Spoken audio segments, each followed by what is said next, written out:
We know. Yeah, we know. Some people are pilots. Some are very good pilots. Some even own airplanes. Sure, whatever. How it works. But wait, what if we have someone who's all that, plus he's a professional race car driver? Got your attention? Good. We're not talking any race car driver.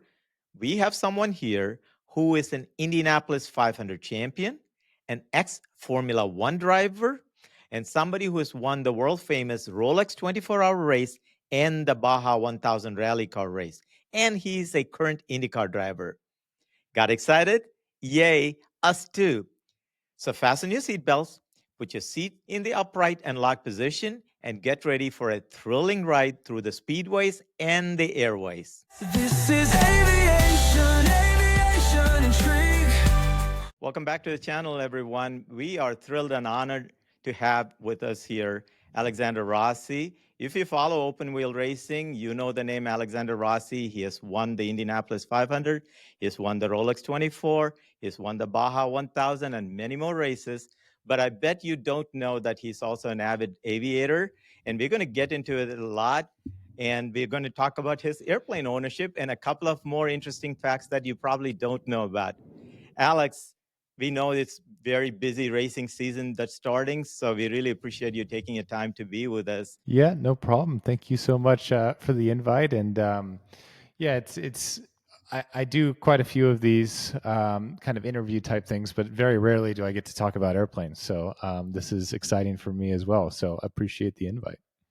Thank you. I think there is a crossover that I'm recognizing exists between racing and aviation. I personally know you and a few others just in IndyCar racing who are race car drivers and pilots. And I bet there's many more people that I don't know about that are in that same category. So let me start here. I'm wondering, is there something inherent about the personality of a race car driver that's attracted to aviation and vice versa? Is it the need for speed? Is it the adrenaline? Is it the practicality? Something else? What do you think? It's probably all of the above, but I think the number one thing is that if I had to choose is probably the risk tolerance, right? You know, I think there's a lot of people where they look at general aviation, they look at single engine airplanes, small airplanes, and are a little bit maybe spooked by it. And I think that, you know, growing up in the world of motorsports and, you know, everything that goes into that, and, you know, we were obviously okay with, you know, an inherent amount of risk, obviously controlled risk. So I think that part of the hurdle that one has to get over is already accomplished for people involved in motorsports. And then on top of that, you know, the love of you know, vehicles, whether they drive, fly, float. The adrenaline side of it probably plays a little bit of a role, because I think, you know, as much as driving an Indy car at 230 miles an hour at Indianapolis, or, you know, on the streets of Long Beach, it becomes fairly common in some respects, just because, you know, we've all been doing this for such a long period of time. So stepping out of that and into something where, you know, it demands such a high level of focus and attention to detail and precision, probably brings back a little bit of that adrenaline rush that maybe in racing is a little bit lost, because it's a job, right? And as much as it's the coolest job in the world in my mind, you know, the performance side of it and the pressure of results and everything can sometimes outweigh the joy of driving the car. Whereas I find that when I get into an airplane, it's just, I love every second of the opportunity that I get to have. And I'm so fortunate to be able to, you know, be a private pilot and fly an aircraft. So I think it's those things. And then it's just, I think, you know, you ask anyone who goes up in an airplane and it's amazing. Like, humans can't fly. So the fact that we have this small glimpse into what it's like to being able to be up in the sky and be in control of that is pretty special. So that's interesting. So you're talking about the adrenaline and sort of the need for speed, if you will. At the same time, you're talking about sort of the more relaxation, more, I don't know, recreational, shall I say, Yep. aspect of flying versus the job of being a race car driver. That's kind of interesting. Yeah, and I think that, you know, you as a pilot and especially an instructor, there's different phases of flight, right? And so, there's obviously the critical phases, your takeoff, your approach to landing, your landing, all that sort of thing, where it demands it, your full attention, regardless of anything that's going on. It demands perfection in every sense. Whereas when you're in the cruise phase of flight, it's okay to take a moment and look around and appreciate your surroundings and appreciate what you're getting to do. In a race car, that's probably harder to do, even though there's long straightaways at certain tracks. It's still, you're in the middle of a race, and you're managing a lot of different things throughout that, so you don't get that moment ever in a race car, I don't feel, where there's a moment to take in your surroundings, if you will. Whereas in an airplane, especially with the joys of technology and autopilot these days, you can do that. So I think there's a bit of both, but obviously at all times you have to have such an immense amount of respect for the aircraft and what you're doing, because I found that it's one of the very few things in life where you can't really learn by making mistakes. I'd put it maybe in the same category as scuba diving. Like, you can't learn by messing up. You can learn by messing up in a race car, but very difficult to do, obviously, in an airplane. Yeah, to some extent you can make a mistake in a race car. To some extent you could Yes, go yes. over the limit. For sure. So that's interesting. So my son, he's also a race car driver, and he had a very interesting take on it. So and he's been flying with me in the right seat since he was a child or fairly young. Yep. And he would actually fall asleep in the right seat. And when I asked him, he found flying somewhat boring, maybe because he wasn't doing it. He was sitting in the right seat.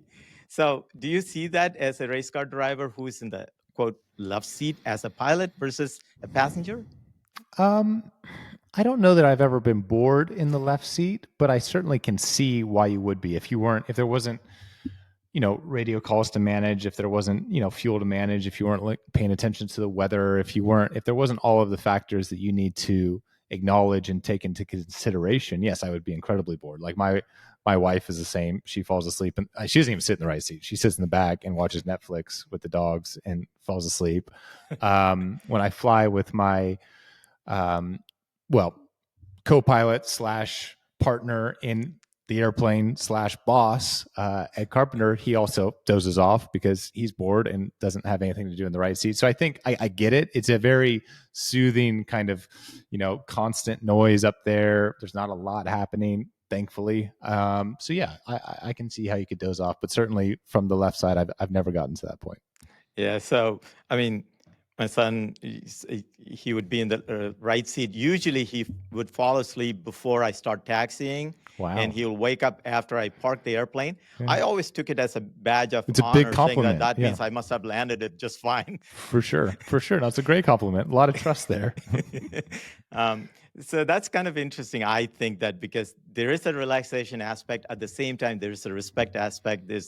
You are doing something, there's a risk involved. There's a calculated risk, like you said. I'm wondering, I think I know the answer to this. In your case, obviously racing came first and then you became an aviator. But do you see sort of a one leading to another, or is it just kind of serendipitous?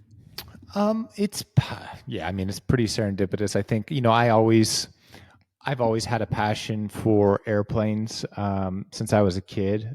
Never to the point where like I wanted to be a pilot or anything, but I would always, getting on planes, traveling to races, look up like the year it was built and try and learn as much as I could about whatever make and model that I was on. And, I find that the planes in every aspect are fascinating. And really for me, this came out of one of maybe the only good things to come out of the time in COVID was, we weren't racing. There wasn't a whole lot going on. And so, I was like, well, I need to do something with my time. And so I wanted to learn a skill, and I took some guitar lessons, and that didn't go very well, if I'm completely honest with you. And this was way before I discovered my hatred / love of golf. And so I was like, man, I have the time and the means and the opportunity to go learn how to fly an airplane. So I just signed up for flight school. I have a private executive airport that's 20 minutes from my house.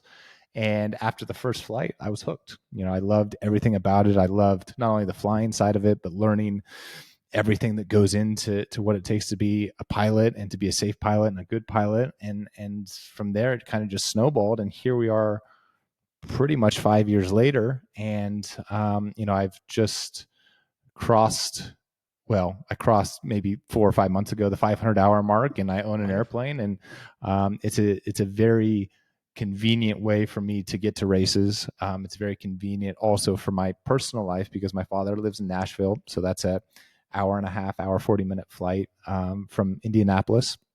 And then my wife and her family are all in Toronto. So that's 2 hours, 2 hour and 5 minutes, which is so much easier, obviously, than driving that distance or having to take a connection on a commercial flight and that sort of thing. So it started out as, I love airplanes and need something to do. And then it became practical for the racing side of things. And then it made my personal life much easier. And it's been a win-win all around. Do you think that other race car drivers who become pilots feel the same way, that there's a little bit of synergy, but then there's a lifestyle aspect to it?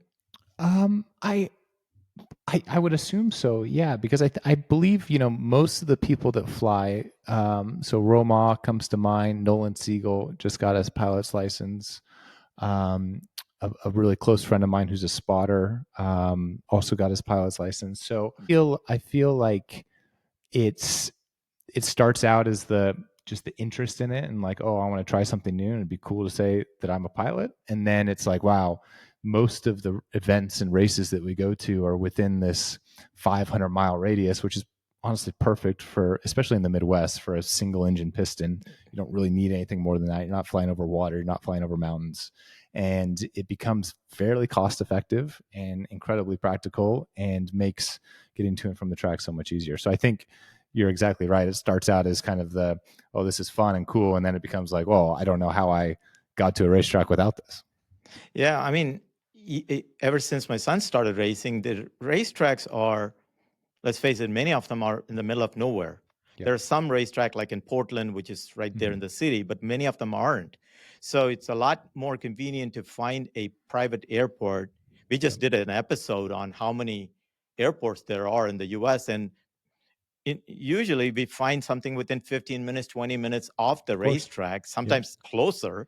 And you can't beat that, and you're not stuck in transit in Chicago or Dallas or Atlanta.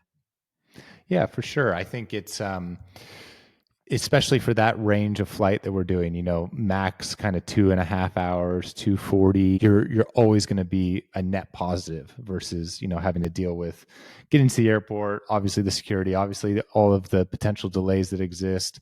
Then you're, dealing with a rental car shuttle. You're 30 to 45 minutes away from the track and all that sort of thing versus landing in an FBO. There's a car waiting for you, all this sort of thing. So I would say that for the majority of the events, it saves me round trip a minimum of 3 hours, if not more, which is, that's time is money. So you can't really argue with the math there. 100% agree. So have you only flown airplanes, or have you tried other kinds of aircraft like helicopters or maybe even jets or gliders? I mean, I'm a glider pilot, so have you ever tried any of them? I have not. So I was supposed to actually, after St. Pete in 2023, I was going to go do just a quick, this is still a fixed wing aircraft, but I was going to go get my seaplane rating because they had a quick 3-day course, in and out, done sort of deal. And I forget the reason. Oh, my wife had a family emergency, and so we had to get to Toronto, and we weren't able to do it. And then I was going to go do it last year in St. Pete, and the company actually went out of business. So maybe it's a good thing that I didn't end up doing it, because clearly maybe they weren't doing a very good job. But helicopters have never been on my radar. Not that interested. Gliders I would love to do. I would love to get a tailwheel endorsement at some point. Jets, cool, never in my future, so don't really see the need. I got the opportunity to go to after Detroit 1 year. I went to the Kalita base, I guess, in Detroit, in West Detroit, and I actually got to fly for quite some time. I think I spent about 5.5 hours on a 777 sim, which was incredible, very, very cool. And oddly enough, in so many ways, much easier to fly than a single engine piston plane. But yeah, I aside from those, certain endorsements and type ratings that I would like to get, I don't really have a vision for my aviation future beyond that. That makes sense, I think. I mean, I am a glider pilot. I'm a glider instructor. Come on over next time you're in Wisconsin. Let's make time. I'll take you up in a glider. Perfect. Yeah. Road America time was perfect in June. It'd Yeah. be great. We have a glider port about 35 minutes from my house and about 35 minutes from the Road America racetrack. So Yeah. we should do Sounds that. You'd fantastic. you'd really enjoy it. I always tell people that flying gliders made me a better power plane pilot I believe because it. you learn to observe weather, winds, terrain, everything much more instinctively. You don't have an engine. Hmm.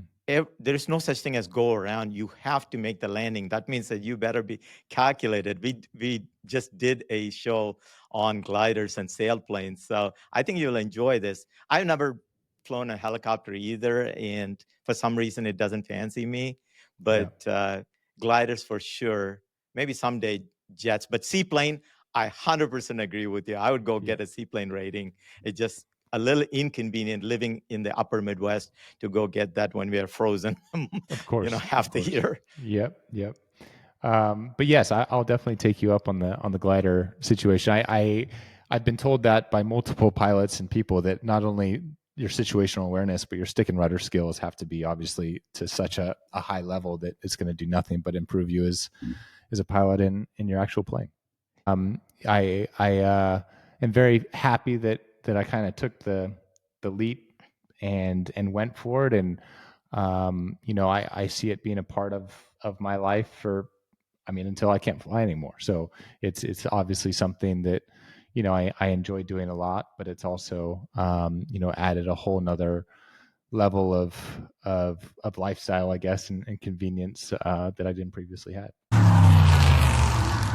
Are you enjoying this dialogue? Do you know somebody who is a race car driver and is also a pilot? Go ahead and put those names in the comment section. I think it'll be fun to have a compilation for a future discussion. So, Alex, that's great. You are also an aircraft owner, not just a pilot. So, why don't you tell us a little bit about your aircraft? Yeah. So where do I start? So I learned how to fly in an SR20, and love everything about what Cirrus does, and obviously the safety and the technology and everything that they put into their aircraft. And if it was just me, I would have for sure bought an SR22. However, from a cost standpoint and just a practicality standpoint of, I'm not going to fly that much. On a good year, I might fly 100 hours a year. It made sense for me to have a partner. And one of my very good friends in Indianapolis, also during COVID, he had gotten to the point of getting all the way through his PPL, but hadn't done the check ride yet. He had passed the written, he had accrued all the hours, but then he had kids, and it got away from him.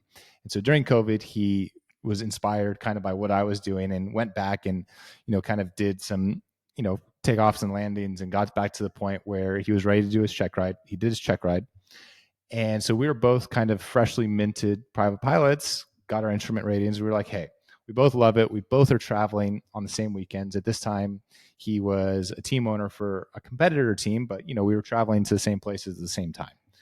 The caveat to all of that was, he has 3 children. So for him, he was looking for a 6-seater. Like an SR22 wasn't going to cut it. And so we immediately moved to the PA46 airframe. And for our use, it didn't make a lot of sense. We didn't really need a pressurized plane. Again, for our trip demand of your 280 to 500 miles, like you're not really needing to be in the flight levels that much. So we ended up on the Piper Malibu Matrix, which is the unpressurized version of the Mirage. And in a lot of ways, it's actually, you get quite a bit more performance out of it, just because you don't have all of the weight of the pressurization equipment, and also the engine's working less because it's not having to manage being pressurized. So for us, it's been a perfect airplane. It's an '08 and it's really met all of our needs. And obviously, as you'll get this as a pilot, but as a race car driver, as a pilot, you always want something that goes faster, that has higher performance, that can get you there quicker. And yes, while we desire that, ultimately we don't need it. And the cost, to move up to a turbine doesn't really justify what we're trying to do. So we have found, this really happy medium of a platform that we feel very confident in an engine that's been incredibly robust in so many ways. It's got everything that we need, and I don't see us really getting away from it. We might get a newer one, like I said, it's 2008, but for now, it's been perfect. So I'm very happy that we stumbled upon it, and I know it's a unique aircraft in the sense that a 6-seater unpressurized piston doesn't meet a lot of people's criteria, but it fell perfectly in line for what we needed.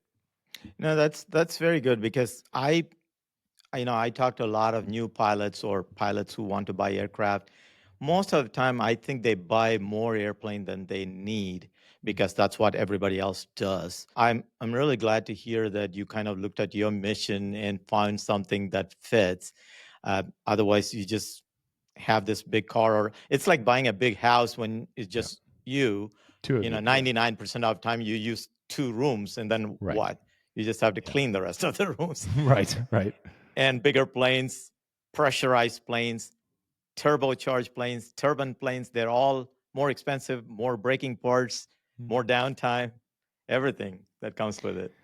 Yeah, for sure. And we wanted to make this something where our hobby wasn't negatively financially putting a burden on us, right? Fair Like that's enough. not like anything. They tell you never buy a boat, don't buy an airplane, that sort of thing. So we kind of bucked the trend a little bit on it, but again, That's why because you do we're it both. right. But because we're split everything, we're able to split the hangar cost, we're able to split the maintenance cost. We're traveling 80% of the trips that we take are together, so you're splitting fuel, parking fees, all this sort of thing.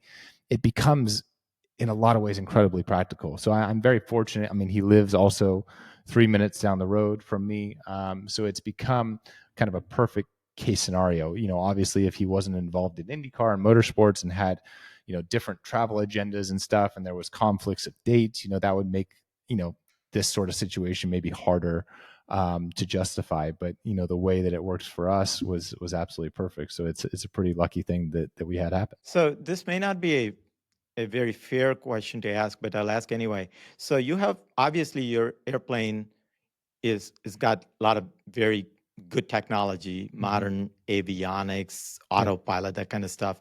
Your race car is equally capable in its own way. So we're kind of curious as to how is the technology in the airplane? How do you see the technology in the airplane vis-a-vis the technology in your race car? Well, it's an interesting question. I mean, I think the electronic side of it, the airplane and a race car are very comparable. I think, a race car probably has a little bit more of an edge, just because you're not, relying on a vacuum system and that sort of thing. But I would say, obviously, the engine side, an airplane is much, much simpler in obviously the best ways. Like you don't want a very complex thing flying up in the sky. You don't want something that's fairly robust and has a lot of redundancy built in, and there's no weight savings per se that's built into you know building an airplane. Whereas there's a lot of, I don't want to say corners that are cut, but the longevity of parts isn't so much of a requirement in a race car like it should be on an airplane. So,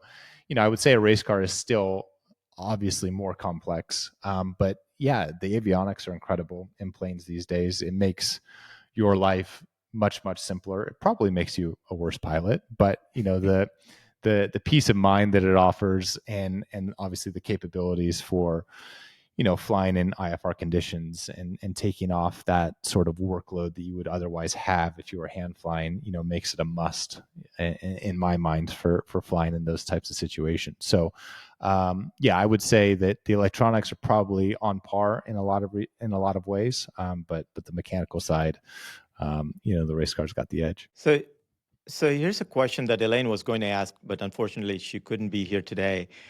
Her question is this: when you're in an airplane, you have certain things you're looking at, you're doing certain things, you're feeling certain things, and then you're in your race car and you're looking at certain things, you're feeling certain things, you're doing certain things. How are these similar or different? And more importantly, is one synergistic to the other, or is there some contradiction or some conflict going on? Yeah, that's an interesting question. I would say, okay, if let's start outside the aircraft. So in a race car, you're in a lot of ways you're looking at how the race is evolving, and that is in a lot of respects. It's how you're stacking up to competitors. It's how the conditions are changing. As the track grip evolves throughout the race via the rubber getting put down the track or the ambient track conditions changing.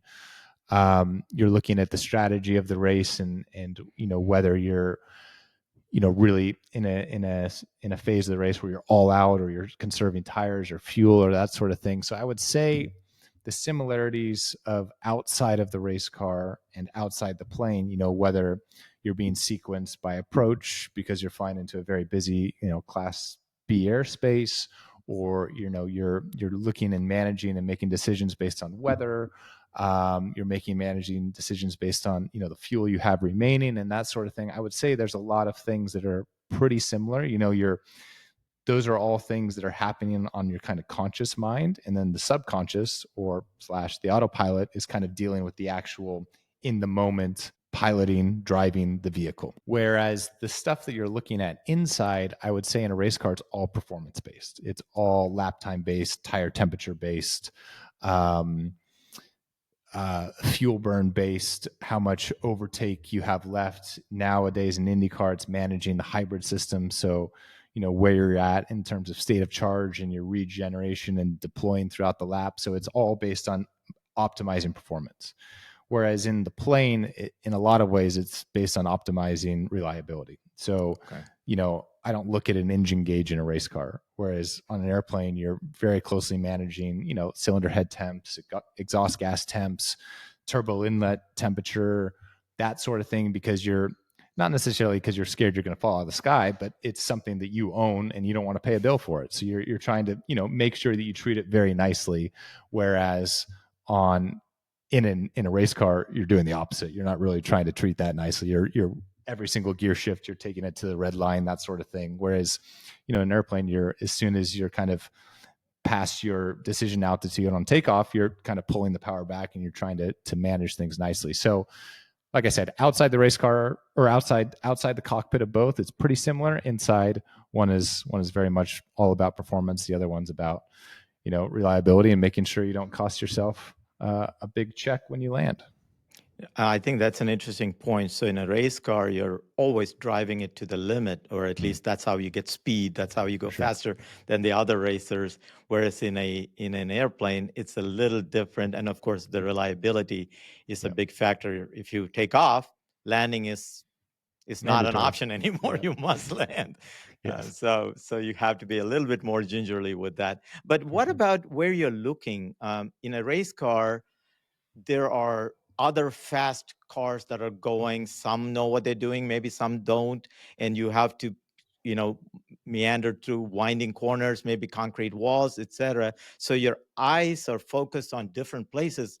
In a plane, I assume that it's a little easier. Yeah, it is. I mean, you're probably not going to like this as a flight instructor, but yes, I would say in a race car, you're definitely looking further ahead, right? It's all about the further ahead you look, the slower things are happening. It's easier for your mind to make decisions and process information. I struggle a lot, and I have to remind myself a lot to not just stare at the glass cockpit and just basically watch what the magenta line is doing and watch what the flight director is doing, because you need to fly based on your outside surroundings. So I would say yes, it's in a race car, you're absorbing a lot more of the external environment. Obviously, that's different, in the approach to landing phase when you're flying a pattern, especially at an untowered airport and that sort of thing. You're very much outside the cockpit and you're managing, reference points on the ground, and you're managing, airspeed and altitude, all of these things you're not having to do in a race car. But that's a very, very short period of time. That's 5-10% of your flight versus the race car. It's obviously 100% of the time. Yeah, got it. I mean, so it's clear there's a lot of synergies, and no wonder race car drivers get attracted to piloting and vice versa. Yeah. At the same time, there's differences. They serve two different purposes in two different machines. I'm also curious, would you have become a pilot if you were not a race car driver? I don't know. I don't know the answer to that. I think that obviously I'm very fortunate in my job that it affords me free time. I think that while we're very busy during certain phases of the year, there's other phases of the year where, there's really nothing to do when you're in the off season, that sort of thing. So I don't know if I had a normal job, a 9 to 5, that sort of thing, if it would be so much of a priority of mine that I would, take my free time after work or on the weekends or whatever to learn. So I don't know the answer to that, but yes, I think just the way that it all worked out, I had the time and the resources available to do it. So it worked out for me. Well, I appreciate the honest answer. Sometimes you just don't know because you don't think about that until somebody asks. So you heard Alex. Do you have any questions or some other discussion you want to have about this? Or perhaps you have a comment about the synergy between flying an airplane and driving a race car. Let us know in the comments, please. So Alex, now I want to shift gears completely. So we talked about you being a race car driver. We talked about you being a pilot. We talked about you being an airplane owner. But there's another aspect that I bet a lot of people don't know about you. I know you talk about it in your social media, but maybe not as prominently as your race car career. You are a horse. You're into horse racing, and you became a horse owner recently, didn't you? Yeah, I own part of a horse. Yeah, so if we go way back, my mom used to barrel race. So I kind of grew up around horses. I learned to ride horses when I was very young, both in kind of Western and English style, and just love and appreciate the animals. It was never really a passion of mine to do anything other than just hang out with my mom's horses. But fast forward, let's say 20-ish year, 15 years, and a friend of mine was an ambassador for a company called West Point Thoroughbreds. So West Point Thoroughbreds is, the easiest way to explain it is it's like the timeshare company of horse ownership. So, owning a racehorse is very expensive. Obviously, there's a huge amount of capital costs that go into buying the horse in the first place. But I think next to driving race cars, maintaining a horse and owning a horse and taking care of the horse is the most expensive thing you can do. Let's see, race cars, airplanes, and horses. And horses. Yeah, those are the top three in my mind. And so he basically approached me and was like, hey, I'm involved in this company. They are trying through an agency called America's Best Racing. They are trying to introduce horse racing to people that may not really think about it or consider that they would be interested in it. Because let's be honest, it's very similar in a lot of ways to golf. People think of it as an old man, old woman's game. I'm 25 years old. Who cares about horse racing? But in essence, it's a very cool and fantastic sport with amazing animals. So they're trying to really build the awareness of the sport of horse racing and thoroughbreds and everything that goes into not only them as racehorses, but also what their life looks like after they're done racing. And so it was a natural fit for me to be involved. And, I basically am part of an owner of a horse. His name is Castle Run. He's 3 years old. He is his bloodline is incredibly successful in thoroughbred racing. He's based most of the year in Kentucky, sometimes in New York. He winters in Florida. He's got a pretty good life, if I'm honest with you. And so basically, I go to as many races of his as possible to not only support him, but also to share my experience of horse racing and what I love about it and enjoy about it. And it's just been a very natural and cool partnership because, like I said in the beginning, like I grew up with horses, so this isn't something that I'm just pushing because there's an incentive for me. I really do love the animals and love being around it. So it's an awesome partnership and one that I'm thrilled to continue into 2025. Yeah, so I did not grow up near a farm or horses, so I come from sort of the opposite side, and I'm a casual horse racing fan. So I'm one of those who watches the Kentucky Derby and Yep. the Saratoga. I used to live Yep. near Saratoga Springs, Yeah. so races like that. Beyond Great that, part of the I world. didn't know. Yeah. But Castle Run, right? The Yep. name of the horse. Mhm. What's the biggest race the horse has been in part of? Well, so he's had an interesting story, and it's very it's very similar to motorsports in a lot of ways. So he, like I said, his pedigree was and lineage is exceptional, and he should be a Derby horse. But you can't just be a Derby horse because you're born into it, right? You have to. There's certain qualifying races. You have to accrue points through these races to be eligible to be in the Kentucky Derby. And so basically his very first race that he ran was let's call it the summer of last year. And I don't remember the exact month. And he had been training in Saratoga all winter, or sorry, all spring and the beginning part of summer. And he got shipped to Kentucky. So it was the fall, actually. He got shipped to Kentucky. And his first race, which was most horses, their very first race, let's do it in a monetary amount. Their very first race, let's say the prize for winning is $25,000. Okay. So it's a decent amount of money, but it's not a large amount of money. The first race that he was competing in, to give you the scale of the caliber of horse he was a $250,000 race. So they already put him in a race that they knew that he was going up against more experienced horses. This wasn't first time horses, that sort of thing. But they knew he could compete. He went in as the favorite, and he got a great start, was leading 80% of the race, and it came down to the wire, and it was a mud race, and he had never run in the mud before. And so he was kind of fighting with second place. And the jockey said as soon as he started getting like mud in his eyes and like in his face and his nose and everything, he kind of like pulled back a little bit and he finished third. And that was like, okay, fine. It was still a great showing. He had awesome speed. He composed himself well in the starting gate and all of these question marks you have over first time horses. Okay.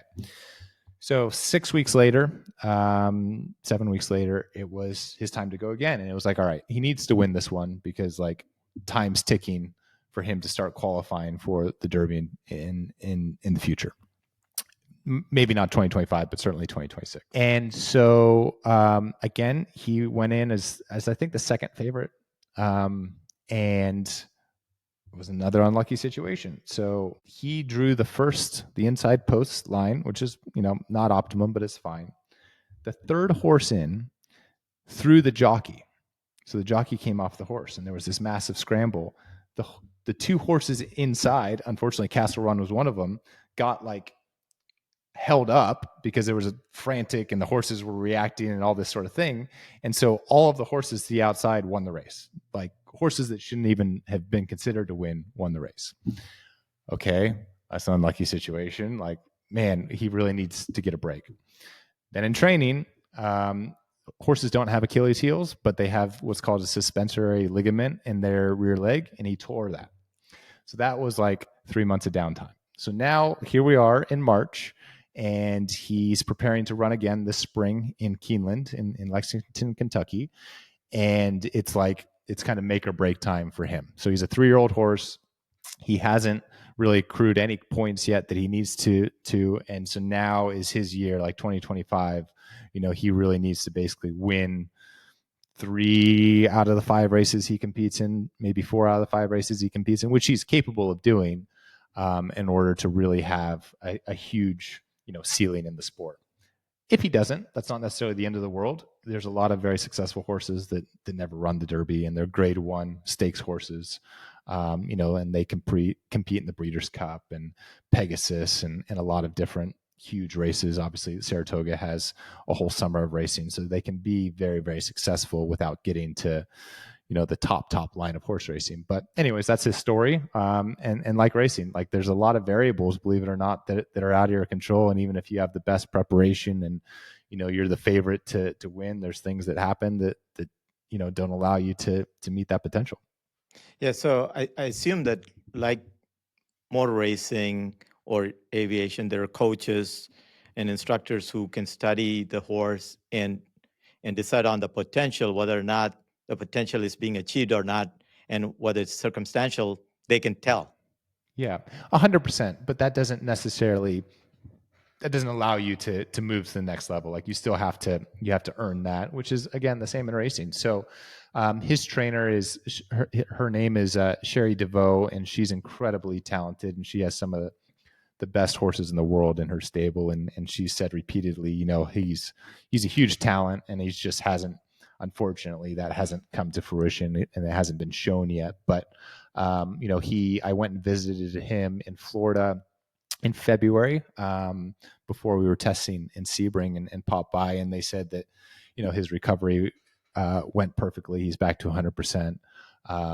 His kind of practice times, if you will, have been in the top 2 or 3 of everyone down there. So they're very optimistic about what he can accomplish this year. That's great. Yeah. We'll follow Thank the you. journey Yeah, to the extent that I understand. for sure.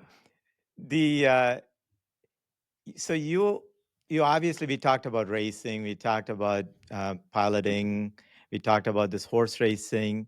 How are you managing this time? Is they're all synergistic and you're at zen with this, or is there something else you do? Yeah, I mean, it's like everyone, you're as busy as you want to be, I think, in a lot of ways. The Fortunately, flying doesn't add much burden to my time, other than flying. If I haven't flown for 2 weeks, 3 weeks, like I'll try and go up by myself, and obviously competency isn't the same as currency, right? So I try and make sure that I'm comfortable at all times, especially if I'm carrying people. But that's easy enough. That's a couple hours every 12 to 15 days or whatever. And then the horse racing thing, honestly, is just a really fun thing that I'm able to do, and my wife loves it, and I have a couple friends that come along as well. And it's just a way that we kind of disconnect from the stress and the pressure of the real world and my real job. So it truly is fairly easy to manage, and I feel very fortunate to be able to have my toes in so many different things. That's great. I think when you're pursuing a passion, something that you're naturally attracted to, then it's not work. For You're sure. not, trying too hard. That's great. Now, I would not be doing justice to people who are tuning in to listen to Alexander Rossi without talking a little bit about racing. So I know the season is just getting underway, 2 races under your belt. How is it going? You have a brand new team, a brand new car. And so how is that looking? What do you see for the rest of the season? Yeah, it's going really well. I think that this was it was an interesting off season for me, because I think there was a lot of contributing factors to the decision that I ultimately made to be at ECR. And I think there was the realistic understanding that this wasn't going to be necessarily something that was rewarded with immediate results. That being said, um, through this offseason, there's been a huge amount of investment into the team from new ownership and new sponsorship via Java House, Splenda, Heartland Food Groups, and a really amazing organization of people that are super passionate about IndyCar racing, about ECR, and about seeing the team have success. And what that's allowed is it's allowed a huge amount of development and hiring of people and resources that the team hasn't had in the past. And so we were able to come into the season at a much higher level than I think anyone really was expecting. And even though,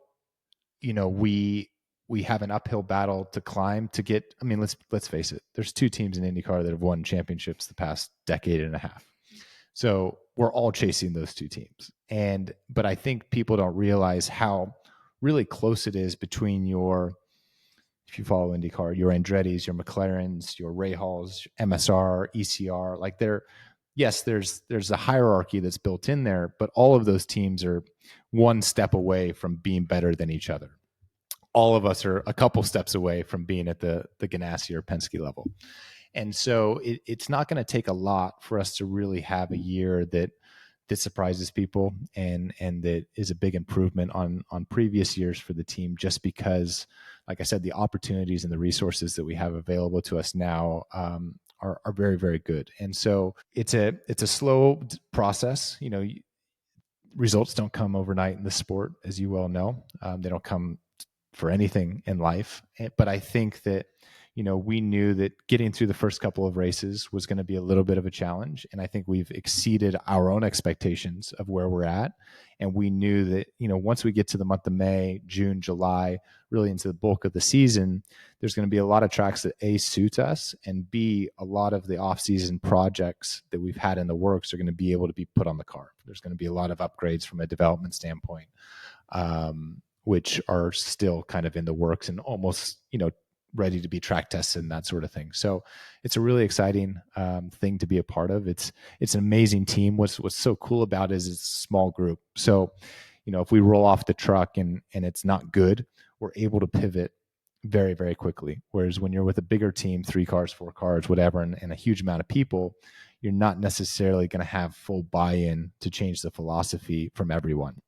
Whereas when it's 2 cars and call it 10 engineers, it's pretty easy to get a group buy-in to be like, all right, we obviously thought it was going to be this, we're going to switch to this. And I think that's going to be one of our biggest strengths throughout the year, and really excited to see what we can accomplish as the year goes on.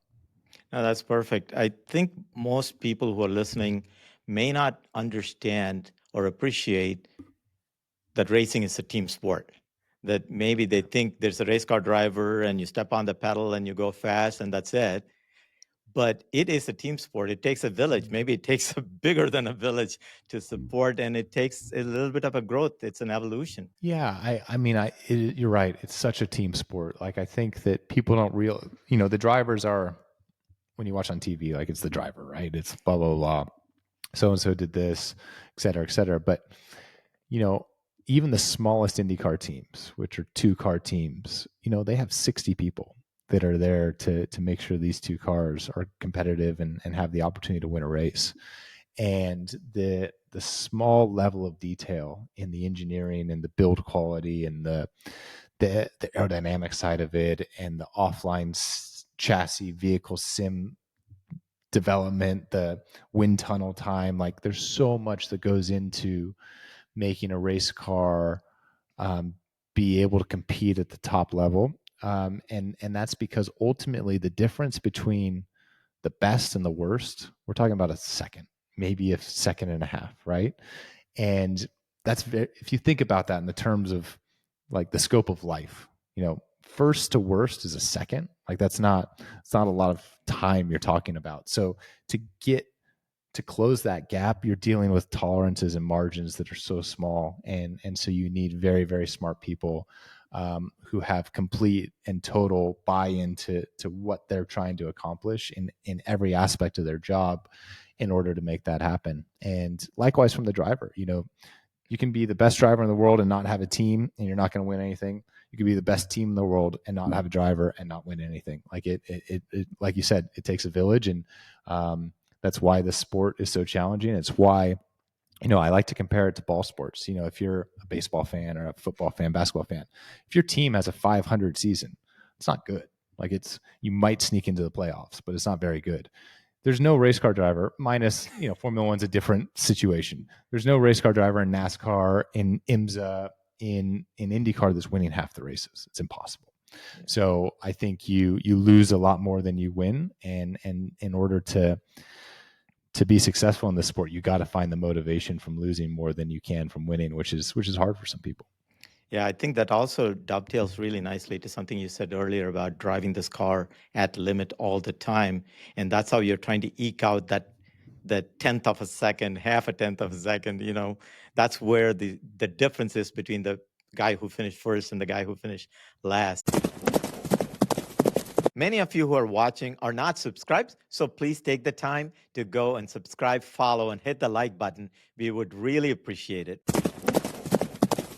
For anybody who's watching who's not an IndyCar fan or not totally aware of who Alexander Rossi is, where would they go to find out? Where would they go follow you? Yeah, I mean, I think the world revolves around social media these days. So Twitter and Instagram, it's just my name, Alexander Rossi. I also have a website, but follow the team as well, ECR Indy. It's a 2-car team, myself, Christian Rasmussen, and actually for the Indy 500, biggest single-day sporting event in the world, is a 3-car team, which is my team owner and airplane co-owner is also competing in it. So we'd love the support. Thank you so much for listening and for having me on. Yeah, no, I appreciate you coming on. I look forward to flying with you, maybe in a glider in Awesome. summer, and we'll put all this your websites in the description and the links. Alex, I know you're super busy. Really appreciate you coming on. I think this is a fascinating conversation because you're bringing in, like we just talked about, 3 different things: aviation, race car driving, and horse racing. Yeah. And there's synergies, and there's a human aspect. That's what we're trying to tell through this podcast, that everything revolves around the humans that are in there. So we appreciate you being on. Yep, no problem at all. It was a pleasure, and look forward to seeing you in July. Well, that was an interesting discussion. We found out that Alexander Rossi is a great race car driver, a very good pilot, and a part owner of a racehorse, too. We also found out that perhaps he's a little bit of a failed guitarist and has this love hate relationship with golf.